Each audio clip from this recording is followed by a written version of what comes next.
సభలలో నమస్తే అవును. సభలలో నమస్తే పదాలు ప్రణామ భగవంతుడి విషయంలో వాడదాం, వేరే విషయం. అవును. నమస్తే రుద్రమంది ఉస్మాన్ సార్, యుష్మాన్ నమఃనా అందరికి నమస్కారం అంటే తుభ్యంతే యువాభ్యామ విశ్వభ్యం వః సర్వేభ్యో చతుర్థి ప్రణామః ప్రణామః తుభ్యం వహ వహ అని. యువాభ్యాం వహ నమః అన్న కూడా వస్తుంది. కానీ వహ నమః వహ గృహం సుందరం ఏమో ప్రయోగం చూసిన. నమస్తే నమస్తుభ్యం అనేది రెండు ఏకవచనాలే. నమస్తుభ్యం నమస్తుభ్యం నమస్తుభ్యం నమో నమః అని మనకు దాంట్లో వస్తుంది. అని నమస్తే రుద్రమన్య ఉతో దైశవేమతో నమస్తే నమస్తే జగదేక అంటే నమస్తే అనేది భగవంతుడి పట్ల ఏకవచనం, భగవంతుడిని ఏకవచనం ప్రయోగించవచ్చు. తర్వాత మనం తెలుగులో అయితే రారాపోరా కూడా భగవంతుడు అంటాం. అంటే ఆ హక్కు భగవంతుడి మీద మనకు ఉన్నది. కానీ అది సూర్య చెప్పాడు సభకు అనుకూలమైన పదార్థం అంటే తప్పేం కాదు, కానీ కొంచెం ఇంకా విశిష్ట పదాలను కనపడతాం. కొంతమంది నమాంసి భూయాంశ అని వాడతారు కదా, నమాంసి పదం ఉందా లేదా పెద్ద చర్చ ఉంది. ఎక్కడో ఒక చోట లాంటి చోట నమాంసి పదం ఉంది, నమః అనేటువంటిది అవ్యయం, శబ్దం కాదు అనేటువంటి దాని చర్చ ఉంది. నమాంసి అంటే శబ్దం అవుతుంది, నమశబ్దం. నమశబ్దం అనేటువంటిది నమః అనే అవ్యయం చెప్తాం కనుక నమః అనేటువంటిది అంటే ఎంతమంది ఉన్నా నమః అనే ఏకవచనం. నమః అనేటువంటిది 10 మంది కూడా నమః అనే ఏకవచనం, నమాంసి అనకుండా. నమో నమః అంటే అందరికీ వర్తిస్తుంది అక్కడ. అంటే నమః ఒకటే. దాని మీద చర్చ జరిగింది ఇదివరకు ఒకసారి కూడా మనకు. నేనే పొరపాటు ఒకసారి రామకృష్ణ గారు ఏదో పెడితే నమాంసి పెట్టాలి కదా అంటే ఆయన చూపించడం జ్ఞాపకం వచ్చింది. నేను కూడా డిక్షనరీ చూసాను, కరెక్టే. నమాంసి అనే పదం నిజానికి లేకుండా వాడుతుంటారు, అయితే వాడితే తప్పేం లేదు. కానీ అంటే అది వ్యాకరణం మనకు భాగవతంలో ఎక్కువ దొరకదు. భాగవతంలోనూ ఎక్కడ ఒక చోట నమాంసి పదం వాడబడ్డది, కానీ నిజాన్ని నమః అనే శబ్దం ఉందా లేదా అని ఒక చర్చ. సరే,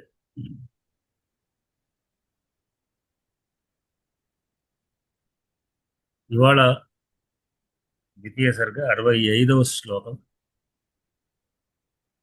సంతానకామాయ తథేతి కామం రాజ్ఞే ప్రతిశ్రుత్య పయస్వినీ సా దుగ్ధ్వా పయః పత్రపుటే మదీయం పుత్రోపభుంక్ష్వేతి తమాదిదేశ. సంతానకామాయ తథేతి కామం రాజ్ఞే ప్రతిశ్రుత్య పయస్వినీ సా దుగ్ధ్వా పయః పత్రపుటే మదీయం పుత్రోపభుంక్ష్వేతి తమాదిదేశ. దాన్ని కూడా వర్తవండి.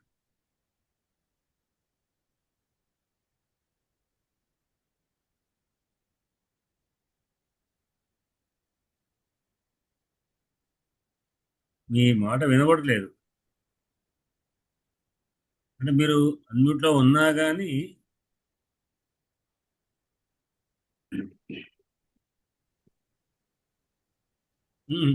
రావడం లేదు.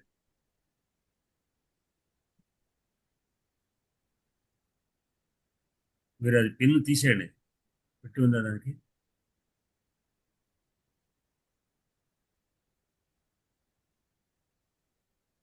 Year phone pin తీసేసారా?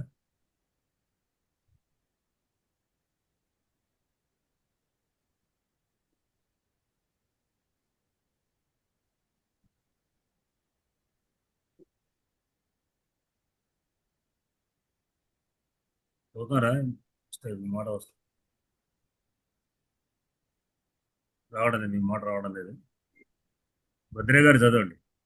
సార్, సంతానకామాయ తథేతి కామం राज्ञे प्रतिश्रुत्य पयस्विनी सा दुग्ध्वा पयः पत्रपुटे मदीयम् पुत्रोपभुङ्क्ष्वेति तमादिदेश सन्तानकामाय तथेति कामम् राज्ञे प्रतिश्रुत्य पयस्विनी सा दुग्ध्वा पयः पत्रपुटे मदीयम् पुत्रोपभुङ्क्ष्वेति तमादिदेश పయః పయః पयः పయః పత్ర పయః పత్ర పయః పత్ర పట్టణం వారు చదువుతారా? ఉపద్మాని సింబల్ ఏ రేంజ్ సార్ ఇవి ఒకటి అరసున్నలతోటి ఇస్తారు కదా ఇవి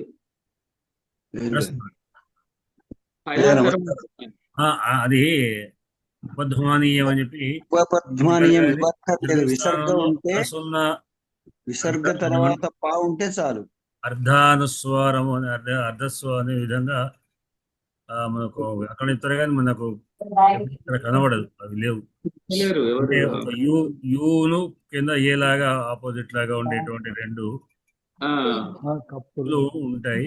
అవి పెట్టవచ్చు, పెట్టినా పెట్టకపోయినా చదవడం అదే విధంగా విసర్గలు ఉంటే విసర్గలు ఉన్నా చదవడం మాత్రం ఎఫ్ అనేది చదవాలి. అట్లానే శిషాలు ఉంటే కూడా ద్విత్వంగా చదువుకోవడం, అంటే అక్కడ విసర్గలు ఉన్నప్పటికీ కూడా విడిగా కాకుండా మనకు అవి చదవడమే మనకు విధానం ఉండేట. నమస్కారాలు అయ్యా. ఎక్కడిగా నమస్కారం. అయ్యా నా మాట వినిపిస్తుందా ఇప్పుడు? ఇప్పుడు సార్ నాకు ఒక సందేహం. శ్లోకం తర్వాత సందేహాలు ఓకే పాట ముందుకు చదవండి. సంతాన కామాయ తథేతి కామం రాజ్ఞే ప్రతిశ్రుత్య పయస్విని సా దుగ్ధ్వా పయః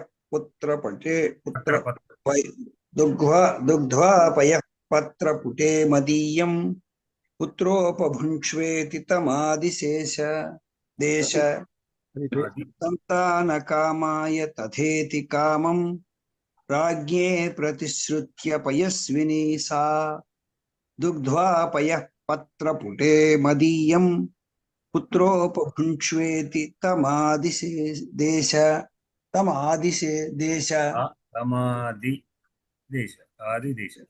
ఆదిదేశ పదవిభాగం చేస్తారా అయ్యా? సంతాన కామాయ తథేతిలో తథా ఇతి కామం, రాజ్ఞే ప్రతిశ్రుత్యలో రాజ్ఞే ప్రతిశ్రుత్య పయస్విని సా, తర్వాత దుగ్ధ్వా పయః పత్రపుటే అనే దాంట్లో దుగ్ధ్వా పదం, పయః పత్రపుటే మదీయం పుత్రోపభుంక్ష్వేతిలో పుత్ర ఉపభుంక్ష్వ ఇతి తం ఆదిదేశ. ఇది పదవి. అజయ్ గారు గుడికి వచ్చా? శైలజ గారు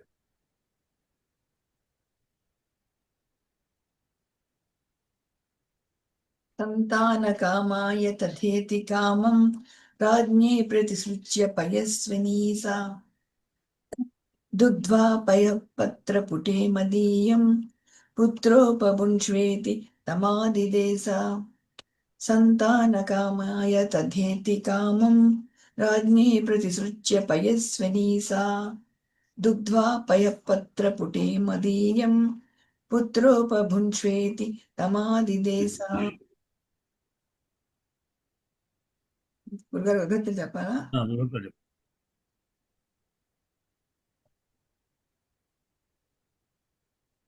సంతాన కామాయ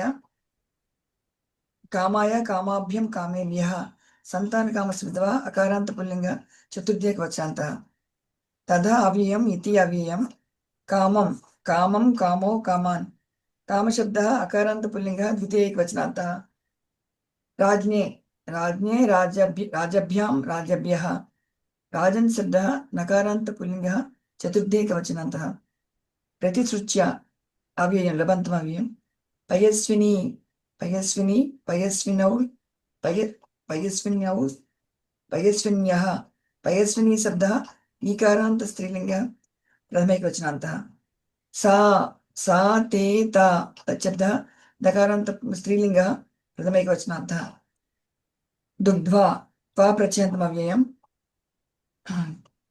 पयः पयः पयनि पयांसि पय పయసి शब्द पयनि पयसि पयांसि पय शब्द सकारांत नपुंसकलिंग द्वितीय एकवचनान्तः पत्रपुटे पत्रपुटे पत्रपुटयोः पत्रपुटेषु पत्रपुट शब्द अकारांत पुल्लिंग सप्तमी एकवचनान्तः मदीयं मदीयं मदीये मदीयानि मदीय शब्द अकारांत नपुंसकलिंग द्वितीय एकवचनान्तः पुत्र हे पुत्रो हे पुत्राः पुत्र शब्द अकारांत पुल्लिंग संबोधन एकवचनान्तः उपभुञ्ज्वः उपभुञ्ज्व ఉపభుంక్ష్వ क्रियापदम ये उपपूर्वकात् भाज पारणाभ्य व्यवहार धातु विद्युत लोट आत्मनेपदे मध्यम पुरुष एकवचनान्तः उपभुञ्ज्व उपभुञ्ज्व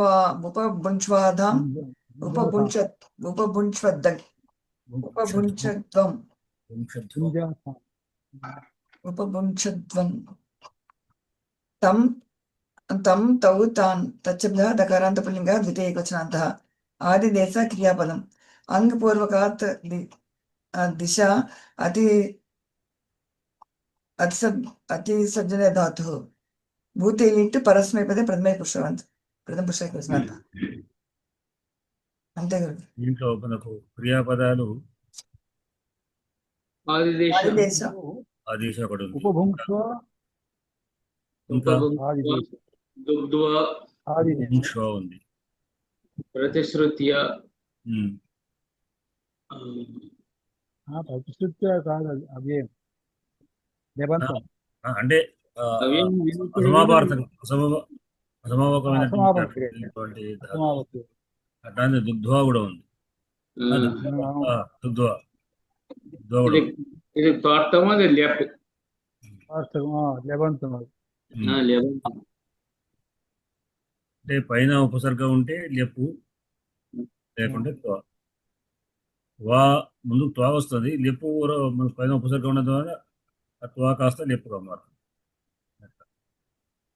అంటే ఇక్కడ మనకు చివరిని తీసుకొస్తే ఆదిదేశ ఆంగ్ పూర్వక దిష్ ధాతువుకు లిటిలకారం ఆ అనేటువంటి ఉపసర్గ దిదేశ అనేటువంటిదేమో ధాతువు యొక్క లిటిలకారం అంటే భూతకాలం చెప్పుకున్నాక చాలా కథాత్మకం వచ్చిన ప్రతిసారి కూడా లిటిలకారం వస్తుంది ద్విత్వం భూతకాలం పరోక్షంలో ఎప్పుడో జరిగిన విషయంలో చెప్పినప్పుడు చెప్పేటువంటిది ఆదేశించెను అమృతం వస్తుంది అనమాట ఆ ఉపసర్గతో ఆదేశం వస్తుంది లేకుంటే సందేశం ఉపదేశం ఇవన్నీ కూడా దేశం దిశతి అంటే మార్గ చూపుడు అనే అర్థం కూడా వస్తుంది దేశం కూడా అదే కావచ్చు సార్ దేహం కాదు దేశం కాదా కాదు దేశం దిశే కదా ధాతువు దిశగా దిశ ఉండొచ్చు చూడాలి దిశ ఒకటే కొలుతాడు ఉన్నాయి కదా విదేశ ఆదిదేశ ఆదేశించెను అన్నప్పుడు కర్త వస్తుంది ఎవరు ఆదేశించారు ఎవరిని ఆదేశించారు ఎవరు అనే ప్రధాన వ్యక్తి ఎందుకంటే విదేశ అనేది ప్రథమ పురుషం కనుక ఏకవచనమైనటువంటి పదాలు ప్రధాన వ్యక్తి ఏకవచన పదం మనం దీంట్లో చూసుకోవాలి దీంట్లో ఏమున్నాయి సంతాయ విశేషణం పయస్విని అనేటువంటి పదాలు అంటే సా అనేటువంటిది విశేష పదంగా ఉంటే దానికి విశేషంగా పయస్విని పదం సా ఆమె అంటే ఆమె స్త్రీలింగం కాబట్టి గోవు అని అర్థం ధేను ఎటువంటిది పయస్విని అంటే పయస్సు ఇచ్చేటువంటి అటువంటిది అనమాట అంటే ఆ ధేనువు ఆదిదేశ ఆదేశించి ఎవరిని తం ఆదిదేశ అతన్ని ఆదేశించి ఏమని ఇతి అని ఏమిటని ఉపభుంక్ష అంటే భుంక్ష్వ. భుంక్ష్వ అంటే భుజించు. ఉపభుంక్ష అంటే స్వీకరించు. అంటే ఇది పూర్తి పదార్థం కాదు కనుక ఉపభుంక్ష అంటే భుంక్ష అనే కంటే ఉపభుంక్ష అంటే కొంత అని అర్థం. ఇది ఆహారం కాదు కదా, భోజనం కాదు, భుజించి అన్నట్లు భోజనం కాకుండా అల్పాహారంగా స్వీకరించడం అని అర్థం. ఉపభుంక్ష్వ స్వీకరించు, భుజించు. లోట లోట్లకారం మధ్యపురుష ఆజ్ఞాపించడం అనమాట. లోట్లకారం ఆదేశం, విధి, ఆశించడం, ఆదేశించడం. కనుక స్వీకరించు అని ఎవరినన్నది? ఉపభుంక్ష్వ అనేటువంటి మనం ఆటోమేటిక్ అధ్యాహారంగా వస్తాం. ఏమి ఈ దేనిని ఉపభుంక్ష్వ? దేని పయః అనేటువంటిది విశేషం. అది దానికి విశేషణం మదీయం. మదీయం పయః అంటే నా యొక్క పయః అంటే పయస్సు పాలను ఉపభుంక్ష్వ అని. ఎట్లా ఏం చేసి అంటే దుగ్ధ్వా. ఈ దుగ్ధాతో కేవలం పాలు పితకడం అనే అర్థం మాత్రమే వస్తున్నది.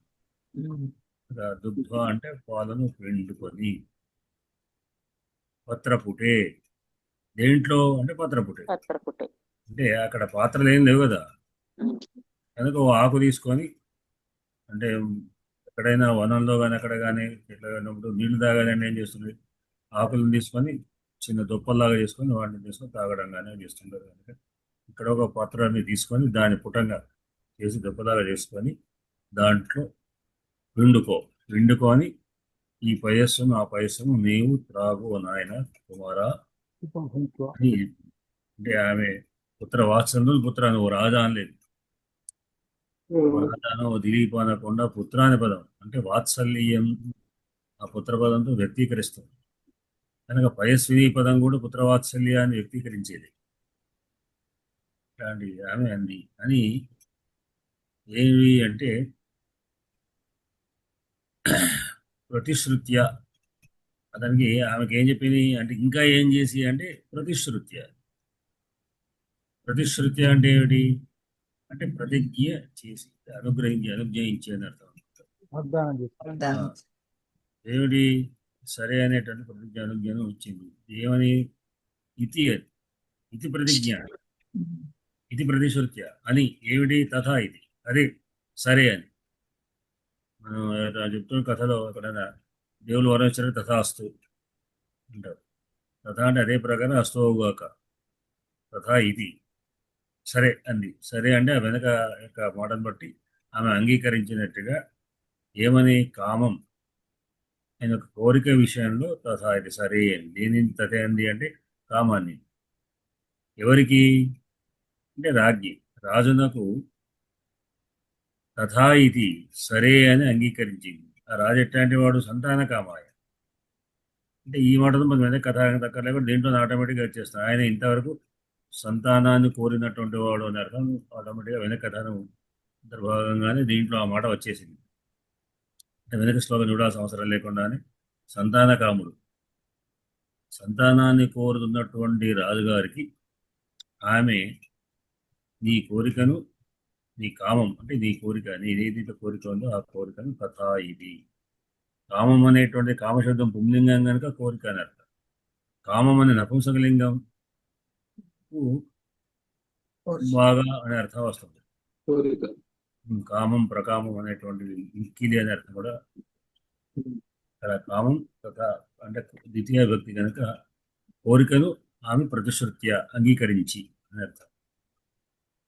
రాజునకు ఎవరైతే కోరుతున్నాడో సంతాన రాజునకు ఆమె తథా ఇది ప్రతిశ్రుత్య సరే అని అంగీకరించి ఏమంది అంటే నువ్వు పుత్ర త్వం మదీయం పయః పత్రపుటే దుగ్ధ్వా ఉపభుంక్ష్వా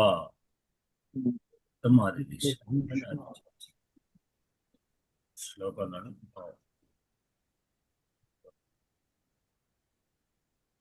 మీ బద్రే గారికి ఏదో అనుమానం అన్నారు ఏమిటి? మర్చిపోయి మర్చిపో మళ్ళా జ్ఞాపకం. నా తెలుగులో ఇప్పుడు జ్ఞాపకం వచ్చింది సార్. ఇది మన ఈ ఈ మకార ఈ బిందువు ఉంటుంది కదా, ఇది ఏమంటారు అన్నాసికాలు, అనుస్వారం. అనుస్వారం మధ్యలో అన్నాసికాలతోటి రాయడం సంస్కృత సంప్రదాయం కదా, పదం మధ్య. రాయవచ్చు రాకూడదు ఉన్నటువంటి మనకు హల్సంధిలో వస్తుంది, అది గురించి చర్చ వస్తుంది. చివరికి మకారం పొల్లుతోటి రాయాలని అనుస్వారం కూడా ఉంది. అనుస్వార అనుస్వారస్య పరసవరణ తద అనుస్వార మోనుస్వార అనుస్వారం రావచ్చు అనేటువంటిది నశ్చాపదాంతస్య ఝలీ సూత్రం. అట్లా కొన్ని ఉన్నాయి. ఏ సమయంలో ఎక్కడ అనుస్వారం రావచ్చు అనేటువంటిది ఉన్నది. అనుస్వారం రావచ్చు, పంచమాక్షరం రాసుకోవచ్చు. పరసవరణ పేరు అనేది నశ్చాపదాంత అనుస్వారస్య ఈ పరసవరణ. స్వరానికి ఎయ్యి పరంగా ఉంటే పరసవరణం అంటే పంచమాక్షరం వస్తుంది, అంటే దాని యొక్క పక్కకున్నటువంటి సవర్ణాదేశం వస్తుంది. దాన్ని వస్తుంది కావచ్చు. ఇక్కడ మీకు ఎక్కడ కనబడింది అది? వాక్యం చివరిలో మకారం పొల్లుతోటి రాయాలి అన్నట్టు. అది వేరు. అది మకారం వాక్యం చివరిలో ఈ పదం మధ్యలో మధ్యలో అయితే అనుస్వారం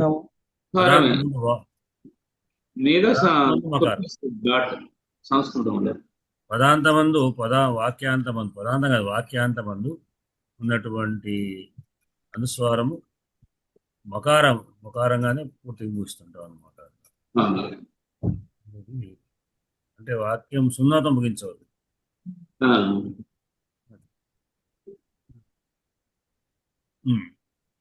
దీని విషయంలో అభిప్రాయం చెప్పండి వదిలే.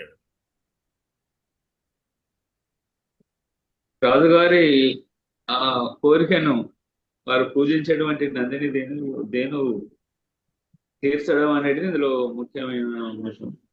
ఏదైతే రాజు కోరుకున్నాడో అది అట్లే ఇస్తాను, దానికి కావలసిన విధి విధానం ఇందులో చెప్పడం జరిగింది. ఇందులో అడవిలో ఉన్నాడు కాబట్టి పత్రపుటే ఈ ఆకు దొప్పలో పాలును పిండుకొని తాగమని చెప్పింది. అక్కడ ఏముంది కాబట్టి పత్రపుటే అని చెప్పడం కంటే అసలు పవిత్రమైనటువంటి పండుగల్లో ఈ దొప్పలలో ఈ దోణెలలో తాగడం అనేది మనకు చాలా ప్రధానం. ఇదంటే ఈ ఆచారం పూర్వం నుండి ఉన్నదని మనం అనుకోవచ్చు. ఈ దుగ్ధ్వా అన్నారు కదా, పితకడం అనేది, ఈ దుగ్ధ్వా కూడా మన సంస్కృతికి సంబంధించిన పదమే ఒక రకంగా. ఈ దుహిత అనేది కూడా కూతురు. అప్పుడు ఈ దుహిత అనేది దుశ్శబ్దం నుండే వచ్చింది.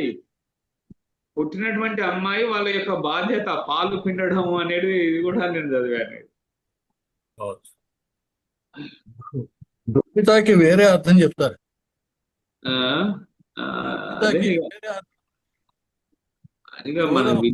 దూరముగా ఉంటేనే హితము కలిగించేది. దుఃఖం అనేది హాగా మారడం అనేది అది సూత్రవాటి మన సంస్కృత పద్ధతిని అది వచ్చింది.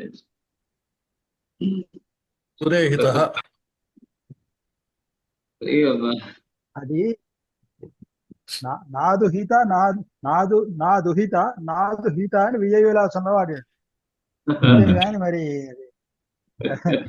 నాదు హిత అన్నాడు అక్కడ.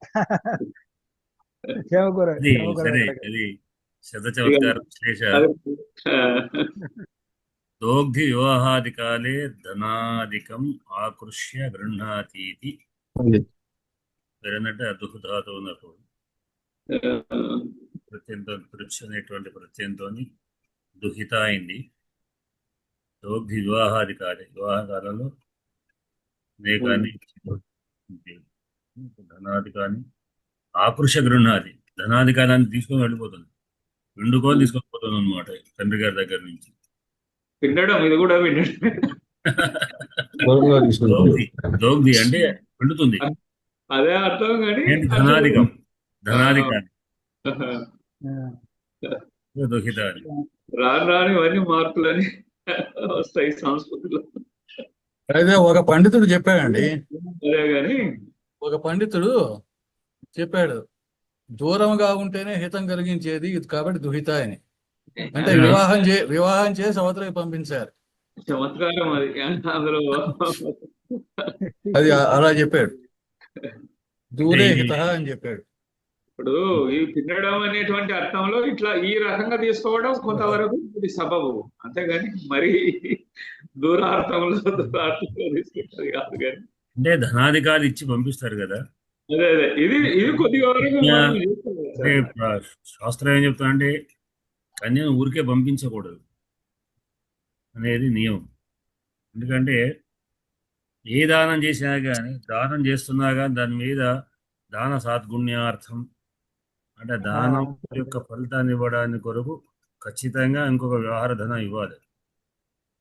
ఎంత భూదానం చేసినా కానీ, లక్షల కొద్ది కోట్ల కొద్ది రూపాయలు గోదానం చేసినా కానీ దాని మీద ₹1 ₹2 పెడితేనే ఆ ఫలితం వస్తుంది.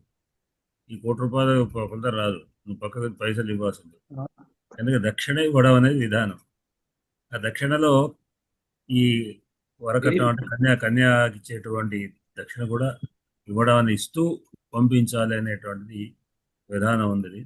కనుక తన సారాంశంలో ఏమైనా ఉన్నా కానీ తన దగ్గర సారాన్ని పిండి ఇవ్వడం, ఆయన పిండుకుంటున్నారు, పిండినా తన ఇచ్చినా ఇవ్వాల్సినటువంటిది కన్యకి ఎప్పుడు వివాహకాలంలోనే అన్నాడు. ఏదొక రకం నాకు కూడా ఇచ్చి తీసుకుపోవడం అనేది కూడా అది కూడా కూడా ముఖ్యమైనది. సప్తపది వేరే ఎవరో ఇంటికి ఇస్తున్నాం, వాళ్ళు ఎంత మంచి వాళ్ళు కారో సంగతి తర్వాత. రేపు తొందర ఎంత అయినాక ఊరికి మా ఇంటికి ఒక ఎక్స్ట్రా రోజు మన ఖర్చు ఎక్కువ పడుతుందని అని వాళ్ళు అనుకోకుండా ఈ ధనాధికారులు కూడా వస్తున్నాయి అని ఆమెను సంతోష పెట్టాలని తండ్రి యొక్క బాధ్యత ఏంటంటే కూతురు అక్కడ పోయినా సుఖంగా ఉండాలి. ఏదో అన్నాం కదా పంపించేస్తే అయిపోతుంది మన బాధ్యత అయిపోతుందని కాకుండా ఆమె యొక్క బాగోదుడు చూసుకోవడానికి కొరకనే కూతుర్ని వాళ్ళు సంతోషపెట్టాలని, వాళ్ళని సంతోషపెట్టడానికి కొరకే ఇవ్వడం అనేది శాస్త్రీయ నిర్ణయం. అది అట్లానే కన్యను అమ్ముకోవడం కూడా దోషం అని చెప్పారు. నమ్ముకోవడం కాదు కానీ ఆదిమ సమాజాల్లో నేను ఇది అంపాల చదివాను కాబట్టి చెప్తున్నా, ఈ కొడుకులు కానీ బిడ్డలు కానీ సంపద వాళ్ళకు సంపాదించేటువంటి వాళ్ళే. ఎంతమంది కొడుకులు ఎంతమంది బిడ్డలు ఉంటే అంత గొప్ప ధనవంతుడు. ఎప్పుడైతే అమ్మాయిని ఇస్తారో అంటే కొంత భాగం పోతుంది సంపాదన. అంటే అగౌరవానికి సంపాదించేది కాదు కదా, ఆమె సంపాదించేది కాదు కదా. గృహకృత్యాలు, పనులు అవి ఇవి అన్నిట్లో కూడా ఇప్పుడు ఉద్యోగాలు సంపాదిస్తారు కానీ పూర్వం సంపాదించడానికి లేదు కదా.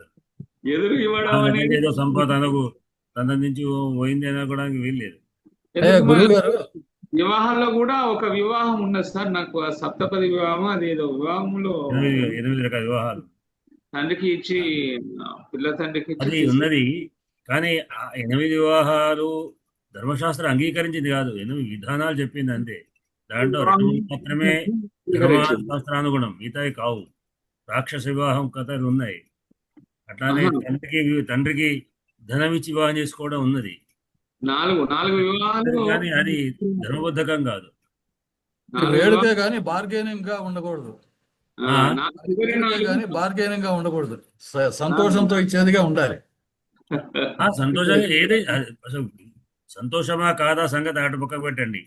తీసుకోవడం కన్య దగ్గర నుంచి తీసుకోవడం తండ్రి దోషం, అది మహాపాపాన్ని కలిగింపజేస్తుంది.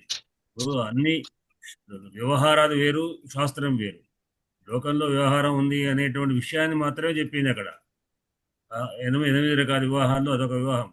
ఏమిటంటే కన్యను ధనం ఇచ్చి తను తీసుకోవడం, అది ఉంది అని చెప్పింది. అంత మాత్రం అంగీకరించడం లేదు.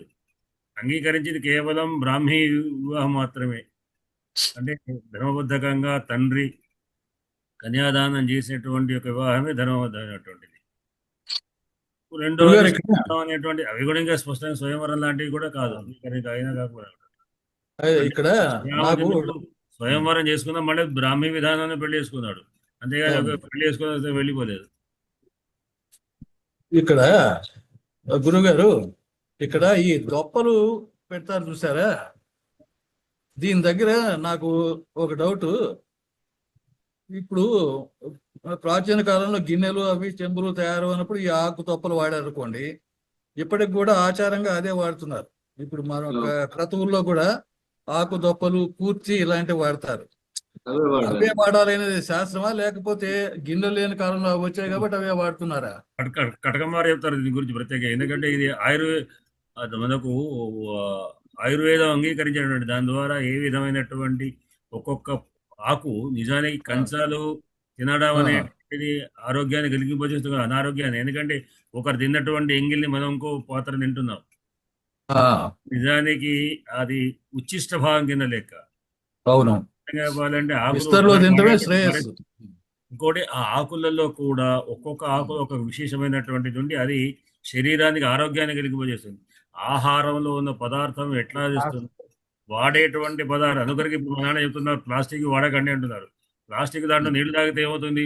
ప్లాస్టిక్ బయటనే ఉన్నది కదా, మనం నీళ్లు తాగితే ఏమైంది అంటే ప్లాస్టిక్ గిన్నెలో ఉన్న నీళ్లు మాత్రమే తాగుతాం కదా, ప్లాస్టిక్ తింటలేం కదా. అయినా అది ఏ విధంగా దోషము, ఆకుల్లో కూడా మంచి విధంగా వాటి యొక్క ఎఫెక్ట్ మనకు వచ్చి మంచిని కలిగింపజేస్తుంది. ఆంధ్ర ప్రాంతంలో ఈ ఆబ్దికాలకి మర్యాకు వాడరు, పూలుగాకే వాడతారు. ఇక్కడ మర్యాకు వాడతారు. మర్యాకి ఇక్కడ వాడమండి మేము.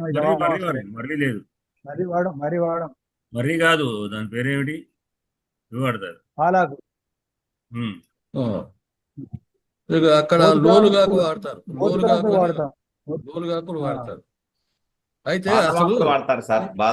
అసలు ఈ కూర్చి అనేది ఏమిటి? ప్రాచీన కాలంలో గరిట లాంటిదే.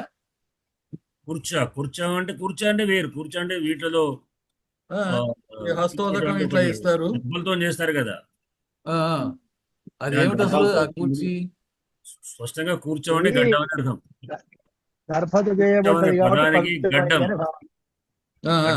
గడ్డం అని అర్థం. దానిలాగా ఉండగా కూర్చొని పేరు. చేసే విధానం కూడా క్రతువును బట్టి భిన్నంగా చేస్తుంటారు. ఎన్ని దర్భల్ని కలిపి ఏ విధంగా చేయాలని రకరకాల ఒక్కొక్క దానికి ఒక్కొక్క రకమైన వెరైటీ ఉంటుంది. అన్ని ఒకే రకంగా కాదు. అట్లానే మనం ఇచ్చేటువంటి ఇవేమిటి వేలుకు పెట్టుకుంటాం కదా, పవిత్రలలో కూడా తేడా ఉంది. పవిత్రలకు పవిత్ర కర్మలో అంటే ఆ తండ్రి చనిపోయే 10 రోజులు చేసేటువంటి ఒక అవి వేరే రకంగా ఉంటాయి. శ్రాద్ధంలో చేసేటువంటి వేరే రకంగా ఉంటాయి. పవిత్ర కర్మ చేసేటువంటి వాటికి వేరే రకంగా ఉంటాయి. వాటి యొక్క ముళ్ళు విధానాలు అన్ని మనకు ఒకే రకంగా కనబడతాయి, చేసే విధానం వేరే ఉంటుంది. కూర్చోలు కూడా ఆ విధంగా, కూర్చోల్లో కూడా యజ్ఞాలు చేసేటువంటిది ఎన్ని బట్టి చేయాలి, చండీ హవనానికి ఎన్ని చేయాలి, రుద్రహవనానికి చేయాలి, అట్లానే పితృ శ్రాద్ధ కర్మలు ఎన్ని రకాలు చేయాలనేటువంటి భిన్నమైనటువంటిది వాటిని బట్టి చేస్తుంటారు. కూర్చో అంటే ఒక రకంగా చెప్పాలంటే మనం నీటిని తీసి ఉద్దరడి బదులుగా అనుకోండి, ఉద్దరణి బదులుగా దాన్ని చేస్తుంటారు. పాత్రలైతే ఎంత తోమినా గానీ ఎంగిలి అనే దోషం ఉండొచ్చు. పాత్ర ఇది ఎంత తోమినప్పటికీ ఎంగిలి అనే దోషం ఉండొచ్చు, బంగారు పాత్ర అయినా సరే. బంగారానికి దోషం లేదని ఒకటి ఉన్నది. అందుకొరకే ఎంత వెండి ఇది చేసేప్పటికీ కూడా అది ఎంగిలి కింద లేక దాంట్లో బంగారు పువ్వు పెడతారు. ఈ బంగారు పువ్వు పెట్టడం ఏంటంటే ఆ దోషాన్ని నివృత్తి చేస్తుంది. నిజానికి బంగారు పాత్ర తినాలి. బంగారు పాత్ర మేము చేయలేము, కొంత బంగారం ఉంటే పర్వాలేదు, అది మధ్యలో ఎక్కడో కొంత బంగారాన్ని కలిపి పెడుతుంటారు. అది మనకు భారతంలో కథ వస్తుంది. దాంట్లో ఏం కథ అంటే అది ఆకు అనేది పవిత్రం అని ఎక్కువ. ఆకు పవిత్రం, ఆకు పవిత్రమైనటువంటిది ప్లస్ అసలు బ్రాహ్మణులు చాలా కాలం విస్తరాకుల్లోనే తినేవాళ్ళు, వీటిలో కాకుండా విస్తరాకులు తినేవాళ్ళు. బంధువులు కూడా విస్తరాకులు. ఇప్పుడు విస్తరాకు కాస్ట్ అయిపోయింది, మీకు తెలియదు. కంచె శ్రీవత కాదు, విస్తరాకు లేవాడు శ్రీవతుడు. ఎందుకంటే కంచె ఒకసారి 100 అయిపోతుంది, 100కో 200కో 500కో 100కు పట్టే భావిస్తాం. కానీ విస్తరాకు రోజు తినాలంటే రోజు 10-15 రూపాయలు రేటు. ఇంకోటి అవి తినాలంటే మీకు నెలలోనే లోపల కంచెలు కొనవచ్చు. మానవులు తినడం నేర్చుకున్నాక ఆకులలోనే తినడం స్టార్ట్ చేశారు ఫస్ట్. శ్రీమంతానికి మేము కంచాలు కొంటాము, శ్రీమంతం అనుకుంటారు కాదు. ఎందుకంటే మా దగ్గర ఒక ఆమె అన్నదాన బ్రహ్మచారులకు వేద విద్యార్థులకు అన్నదానం చేయమని చెప్పి ఒక ఆయన ఎవరో అక్కడ బొంబాయి నుంచి ఒక ఆయన ఒక ధర్మపూర్లో వేదం చదువుకునే పిల్లల కొరకు మీరు రోజు అన్నం పెట్టాలని చెప్పి అన్నదాన సత్రం ఏర్పాటు చేయించడం. ఆమె రోజు విస్తరాకులు కొనలేక చివరికి కంచాలు కొనిపెట్టింది. ఇంకా రోజు ఇది నమ్మించి కాదు, ఇన్ని పెట్టుకోవడం కాదు, అవునండి. కంచాలు పెట్టేసింది. అంటే కంచాలే తక్కువకైతే లెక్క, వీటికి ఎక్కువ లెక్క. ఇదే మనకు ధర్మరాజు ఏం చేస్తాడంటే, ఈ కథ విన్నాను, భారతంలో ఉందా లేదా అన్న తర్వాత ఏమిటంటే, నేను బ్రాహ్మణులు అందరికీ కూడా బ్రహ్మాండంగా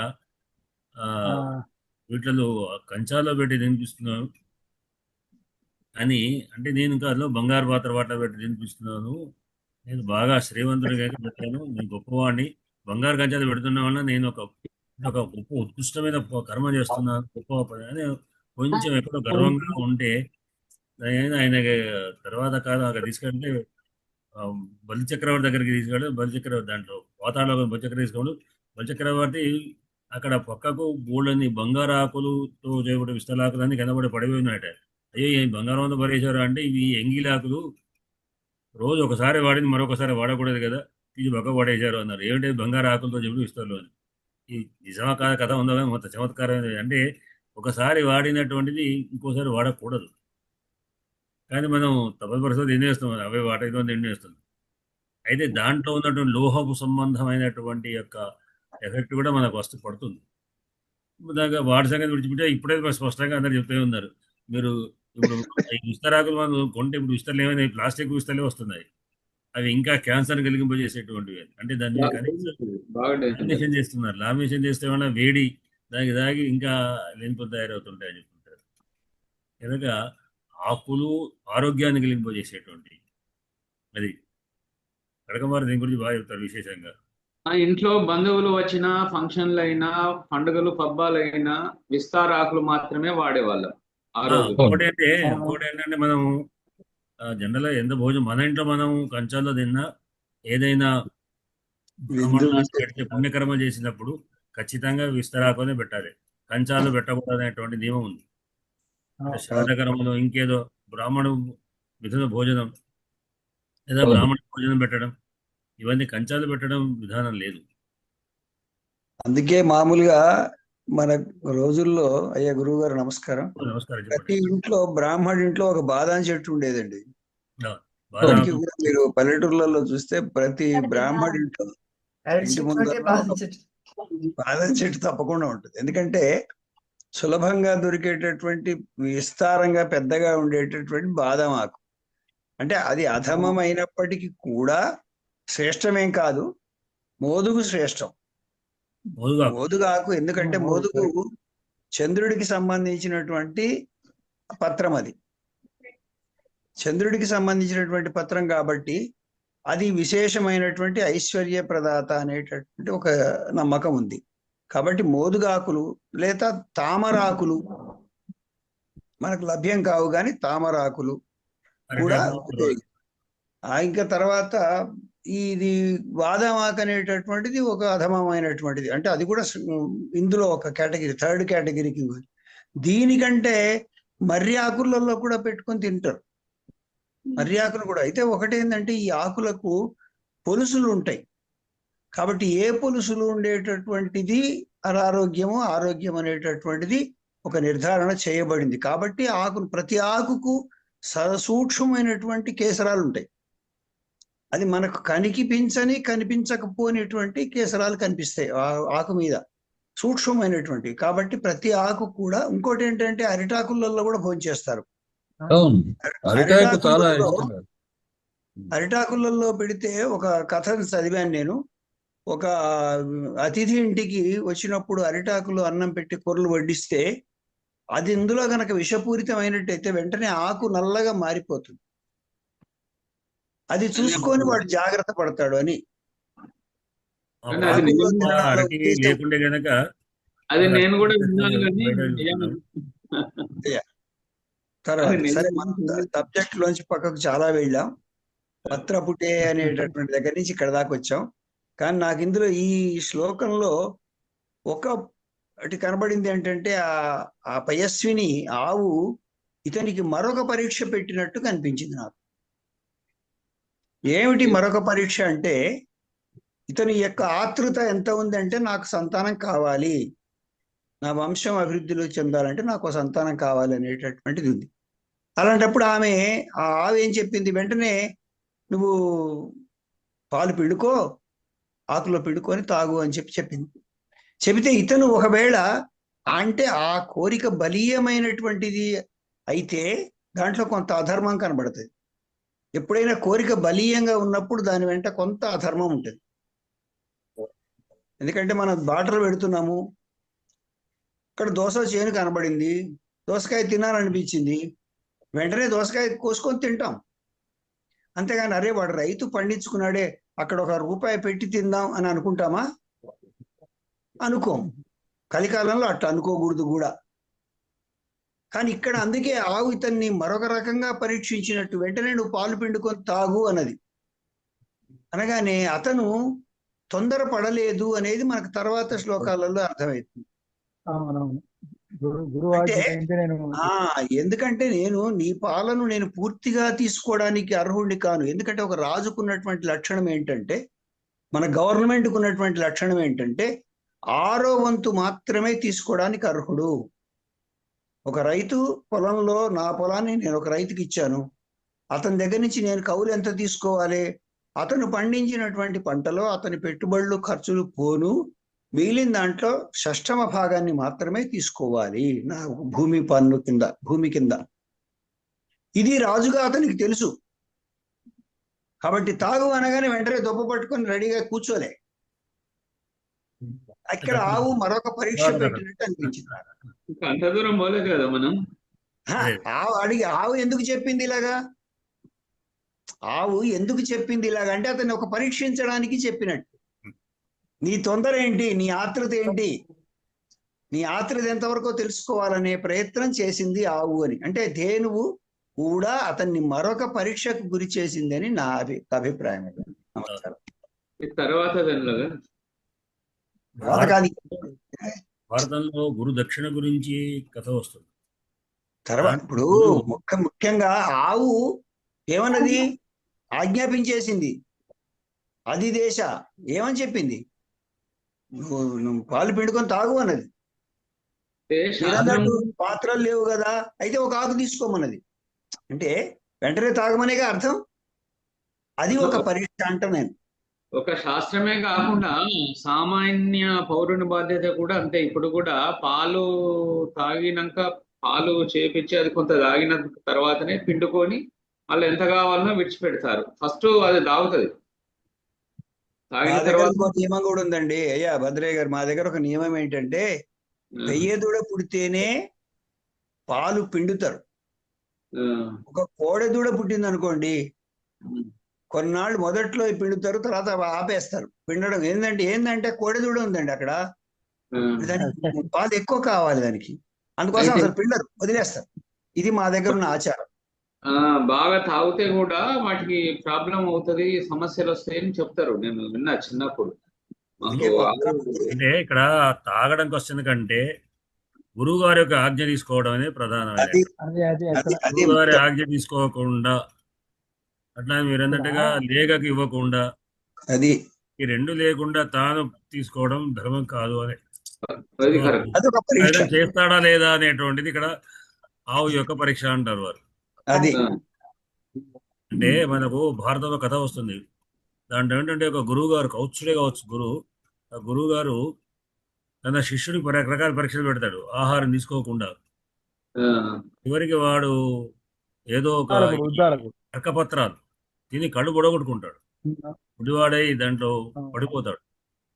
పడిపోతే బావిలో పడిపోతే చివరికి అశ్విని దేవతలను వాళ్ళని ప్రార్థిస్తే అశ్విని దేవతలు అంటారు, రొట్టెలు ఇచ్చి ఈ రొట్టెలు నువ్వు తిను అంటారు. అంటే వాడు ఏమంటాడు, శిష్యుడు నేను గురువు గారికి చెప్పకుండా, గురువు గారికి నివేదన చేయకుండా, అంటే ఏది భిక్ష ద్వారా వచ్చినా అదంతా గురువుగారికి సమర్పించి గురువుగారు దాంట్లో ఎంత ఇస్తే అంతే తినాలి. శిష్యుని యొక్క ధర్మం అంటే భిక్షాటం చేయాలి, చేసి గురువుగారికి తీసుకొచ్చి అప్పయిప్పాలి. ఇగో ఇది వచ్చింది అంటే దాంట్లో కొంత భాగం తీసి తినమంట, లేదు మొత్తం తినమంట. అది గురువు యొక్క ఇచ్చ. గురువుగారు చెప్పిన తర్వాత అప్పుడు తాను తీసుకుంటాడు. అంటే శిష్యుడు బ్రహ్మచారి భిక్షాటం చేసి తినమన్నారు, కానీ ఆ తినేటువంటిది భిక్షాటం చేయగానే ఇమీడియట్ అక్కడ పెట్టగా తను తినడం కాదు, గురుగారు చెప్పాలి. అట్లా నేను గురువు గారికి అనుమతిస్తేనే నేను ఇది రొట్టెలు తింటాను, కానీ మీరు చెప్పగా నేను తినను అంటారు. ఎందుకంటే కళ్ళు రావడానికి కూడా, కళ్ళు రావాల్సి ఉన్నా ఇది వైద్యమైనా కూడా గురువుగారి ఆజ్ఞ కావాలి అని. ఇక్కడ కూడా గురువుగారికి ఆజ్ఞ కావాలి ఒకటి. ఇంకొకటి వారు చెప్పినట్టు వారుగా రాజు యొక్క ధర్మం కూడా ఉంది. రాజు ఎంత తీసుకోవాలి అంత మాత్రమే తీసుకోవాలి. రాజు ధర్మం, రాజు ధర్మం, శిష్య ధర్మం, తర్వాత లేగదు ఇవ్వడం అనేటువంటి గోరక్షకుడిగా ధర్మం. ఈ 3 ధర్మాలు దీంట్లో మనకు పరీక్షకు ఉన్నాయన్నమాట. వాటిని బట్టి నువ్వు ఏం చేస్తావని ఆమె ఆదేశించినా కూడా ఏం చేస్తాడని రేపటి శ్లోకం అని చెప్తున్నారు. అది సరే. ఇక్కడ ఈ శ్లోకం వరకు అయితే ఇంకొకటి నందినీదేవి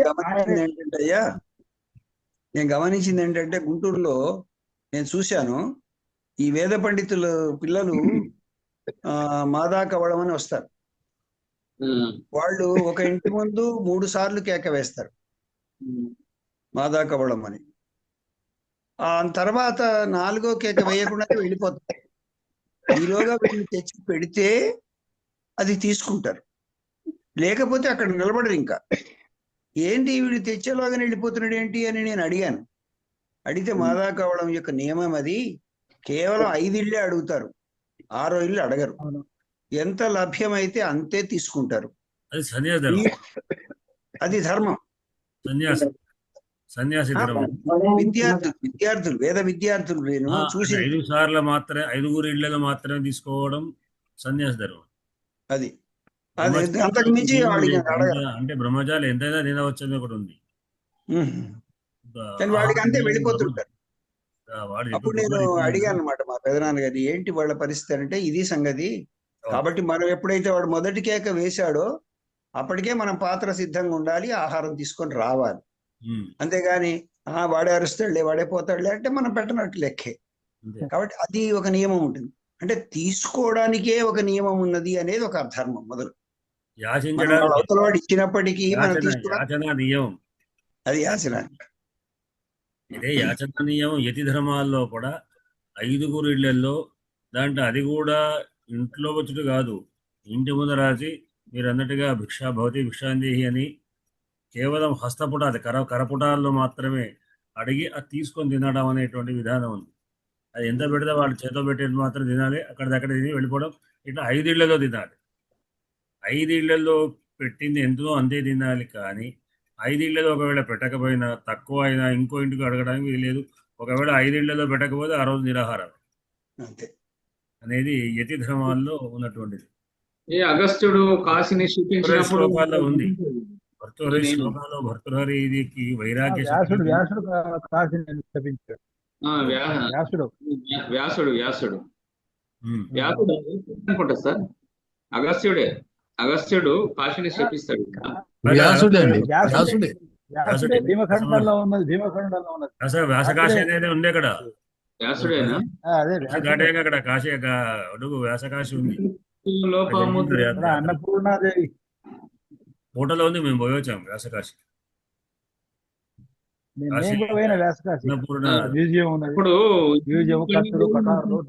తిరిగాము అంటారు కానీ ఇది రాలే. ఈ నియమం అక్కడ చెప్పబడాలి, 5 అడగాలని. నేను ఎక్కడ కాశీలో భోజనానికి తిరిగినప్పుడు అన్ని శిష్యులతో సహా మొత్తం కాశీ అంతా తిరిగితే ఎవరు భిక్షం పెట్టలేదు మాకు అని.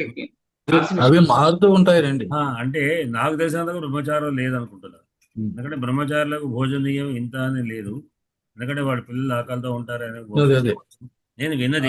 ఒకసారి చూడాలి. వాడు సన్యాసులు కారు కదా. గృహస్థులకు నియమం ఉంది కొంత, అంటే 2 పూటలు తినాలి అనేటువంటి. పూటలు 2 పూటలు మాత్రమే. ఇప్పుడు సన్యాసులు ఒకటే పూట 5 ఇళ్లలో మాత్రం అడగాలి. ఇప్పుడు సన్యాసుల దగ్గర మనకంటే ఎక్కువ ఉంటుంది. ఖడ్గమారి చెప్పింది కూడా కరెక్టే కావచ్చేమో, చూడాల్సి ఉన్నది దాన్ని కూడా ఒకసారి. అయితే అంటే సన్యాసి బ్రహ్మచారి ధర్మాలు ఏమిటి అని, యతి ధర్మాలు ఏంటి అంటాను నేను విన్న. యతి ధర్మాలు మనకు ఇంకోటి అంటే ఈ యతి విషయంలో కూడా భర్తృహరి శతకం ఉంది, వైరాగ్య శతకం. చాలా అద్భుతమైన శతకం అది.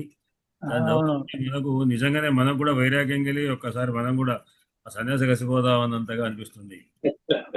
భవిష్యామి చెప్తుంటాడు, ఎప్పుడు భగవాన్ నేను ఎప్పుడు మీ దగ్గరికి చేరుకుంటాను అంటూ అద్భుతమైన. అంటే ఆయన వైరాగ్యం విరక్తుడై దాంట్లో గంగను స్తుతించడం, శివుని స్తుతించడం, నీకు అక్కడ దిగంబరుడై నేను కేవలం కౌపీన మాత్రుడనై ఆ భిక్షాటన కరపత్రాల్లో పుటను అడుగుతుంటానని చెప్తున్నటువంటి శ్లోకాలు ఏమద్భుతంగా ఉన్నాయి. అవి చదువుతుంటే నిజంగానే చాలా అద్భుతమైనటువంటి శ్లోకాలు. భర్తృహరి విజ్ఞాన శతకం అనేది ఒకటి ఉన్నది. ఈ 3 శతకాలే ప్రసిద్ధం భర్తృహరి పేరిట. ఏది నీతి శృంగార వైరాగ్య శతకాలు విజ్ఞాన శతకాన్ని భర్తృహరి విజ్ఞాన శతకం అనేది కూడా ఒకటి ఉన్నది. అయితే ఈ భర్తృహరి ఆ భర్తృహరి ఒకడా కాదా అనేటువంటి పెద్ద చర్చలు ఉన్నాయి. ఆ విజ్ఞాన శతకం మాత్రము అది విష్ణు భక్తుడు. ఇక్కడ మనకు అది ఉంది కదా తమిళనాడు శ్రీరంగం ఉన్నటువంటి ఆ శ్రీరంగాన్ని ఉద్దేశించి తాను అక్కడ ఉన్నట్టుగా దాదాపు ఇదే భావంతో ఉంది శ్లోకం అక్కడ. అది కూడా వైరాగ్యమైన శతకమైనటువంటిది భర్తృహరి. అది కూడా అద్భుతమైన శతకం. నేను దానికి వ్యాఖ్యానం రాద్దామని కూడా కొన్ని శ్లోకాలు రాశాను. క్రమంగా అది ఆ కంప్యూటర్ మొత్తం వాడి వశం అయిపోయింది, అది పోయినాయి. మళ్ళీ మొదలు పెట్టచ్చు ప్రయత్నం చేసేది. దాని పుస్తకం నా దగ్గర చూసుకున్నాను. అది కూడా ఎప్పుడైతే ఎట్లా చెప్తాను నేను, ఆ కావేరి తీరంలో ఎప్పుడు ఉంటాను ఎట్లా అని, అక్కడ కావేరి ఉంది శ్రీరంగంలో. అట్లా శ్రీరంగనాథుడిని నేను దర్శనం చేసుకోవాలి అనేటువంటిది భర్తృహరి ఆ శ్లోకాన్ని రాసినటువంటి. ఇక్కడ భర్తృహరి వైరాగ్య శతకంలోనేమో శివుణ్ణి తర్వాత గంగా నది, గంగా యొక్క ఇసుక తేనెల్లో ఉండి ఆ విధంగా గంగా నది చేయడం, గంగా నది స్నానం చేయడం, ఏమి అద్భుతమైనటువంటిది. చదువుతుంటే కూడా నిజంగానే మనకు దాంట్లో ఒకసారి వెళితే మనకు వైరాగ్యం వచ్చేస్తుంది. మనకు అద్భుతమైనటువంటి శతకాలు. నేను భర్తృహరి సద్భావలహరి అనే పుస్తకంలో ఇచ్చిన దాంట్లో చివరి శతకం అంతా కూడా అదే ఉంది. గమ్మత్ ఏమిటంటే, నాకు సంస్కృత భాషా ప్రచార సమితి వాళ్ళు భర్తృహరి మీద రాయమని చెప్పి ఒక దాదాపు 20 ఏళ్ల క్రితం రావండి. మొత్తం రాసి నేను ఇంకా పూర్తిగా లేదు. ఈ లోపల నేను కాశీకి వెళ్ళాల్సి వచ్చింది. కాశీలో 4 రోజులు అక్కడ రిఫ్రెష్ కూడా వెళ్ళాల్సి వచ్చినప్పుడు నేను అవి పెట్టుకొని వెళ్ళాను. ఈ కాశీ మ్యాటర్ అంతా నాకు అక్కడే వెళ్ళి వచ్చింది. అంటే నేను నిజంగా అనుకోకుండా జరిగింది. మిగతా సంబంధించిన శృంగార వైరాగ్య అన్నిటి విషయాలన్నీ కూడా ఎప్పుడు వచ్చి కేవలం భర్తృహరికి కాశీ వాసేచ్ఛ అనే తీసుకొని చెప్పినటువంటి ప్రకరణం అంతా కాశీలోనే రాసి వచ్చింది. కాశీలో వెళ్ళిన ఆయన యొక్క శ్లోకాలన్నీ తీసుకొని ఒక సమీక్ష లాగా దాంట్లో కొన్ని భాగాలు రాశాను. అది చదువుతుంటే కూడా చాలా అద్భుతంగా అనిపించింది. దాంతో అక్కడే కాశీలోనే ఆ పుస్తకం ముగించి నేను వాళ్ళకు దాంట్లో పోస్ట్లో పంపిస్తే పుస్తకం ఇక్కడ పబ్లిషర్ ప్రింట్ చేశారు. అది చాలా అద్భుతమైన విషయం. అది దీంట్లో అట్లానే ఆరోగ్యం విషయం కూడా మీరు అన్నట్టుగా పత్రపుటం అనేటువంటి విషయం కూడా మనం చూసుకోవాల్సినటువంటి మంచి మంచి ఆకులు తినడం మంచి అనేటువంటిది శ్లోకాలు. అంతేనా? ఇవాళ మనం సమయం అయిపోయింది. సరే, విషయాలు కూడా చాలా మంచి విషయాలే చర్చకు వచ్చాయి. దీంతో వాటికి మనం పటాన్ని కాకపోతే ఇంకేమైనా చెప్పాల్సింది ఉన్నాయా? చెప్పుకోవాల్సినటువంటి ఏం మాట్లాడలేదు వాడు.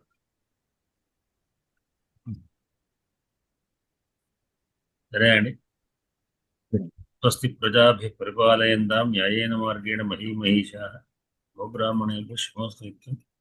లోకాః సమస్తాః సుఖినో భవంతు. స్వస్తి. శివరాత్రి అందరికీ కూడా ధన్యవాదాలు.